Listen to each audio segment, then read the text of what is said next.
Hello, this is Wesley Farmer, and this is my paper and presentation on supervolcanoes, and this is my audience. Sitting right here is my mom and my dad, Will and Alita Farmer. My sister is the one that's manning the camera, Raven Farmer, and my big brother, Will. He's sitting on to the side. And this is my audience. Thank you. Hello, my name is Wesley Farmer, and today I want to talk to you about supervolcanoes. According to the website wisegreek.org, a supervolcano is a volcano that ejects more than 1 trillion tons of material into the atmosphere, and that in return can cover a continent in ash. I would like to talk more about supervolcanoes and what they mean to us as humans. Supervolcanoes are the biggest threat that the Earth and mankind will ever face because the only other thing that could do the same type of damage to our atmosphere and to us is asteroids. Supervolcanoes occur when magma in the mantle rises into the crust and from a hot spot but is unable to break through the crust. The last supervolcano to erupt was 600,000 years ago, and only 5,000 humans survived. Here. Can you pause it? Okay. If you look at the screen, you'll see what I was talking about the mantle and the hard crust, which is the mountain that the volcano is usually on. The biggest supervolcano known to man is actually in our backyards in Wyoming, Yellowstone Park. And what it does is a regular volcano, magma will shoot up like this and explode up through the thin crust. But with a supervolcano, the crust is very strong. So what it does is it'll shoot up into the air like a regular volcano, but the air will suck back into the ground, and then that's when it implodes, and that's when the volcano erupts, and the ash will overtake pretty much our whole sky from the west coast to the east coast. Back to the presentation, the speech.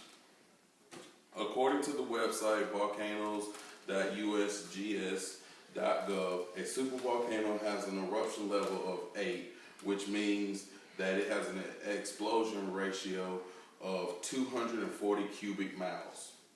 Now that we have learned about a supervolcano and how it erupts, let's figure out how to hurt today's society.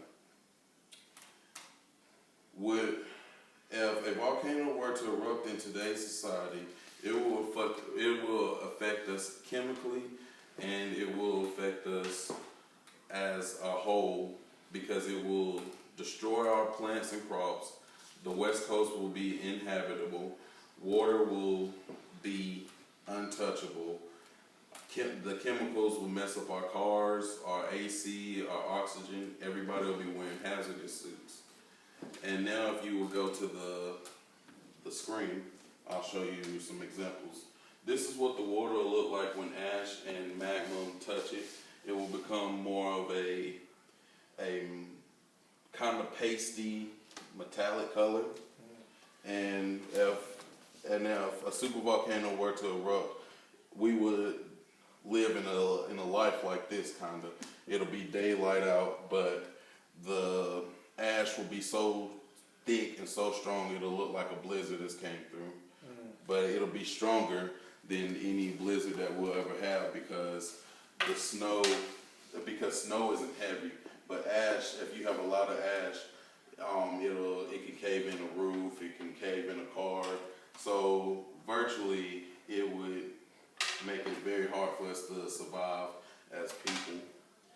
On this next picture, you'll see people in hazmat suits. We would all have to wear hazmat suits, but that wouldn't protect us all the way because our oxygen and ozone layer would be destroyed by so much ash and pollution and chemicals.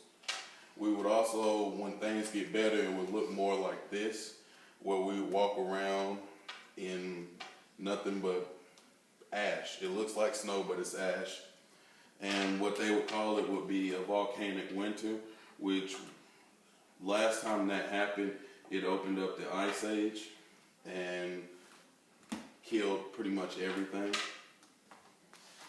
And this is in conclusion to my paper, looking back on supervolcanoes, we discussed what a supervolcano could be in today's society and what a volcano really is.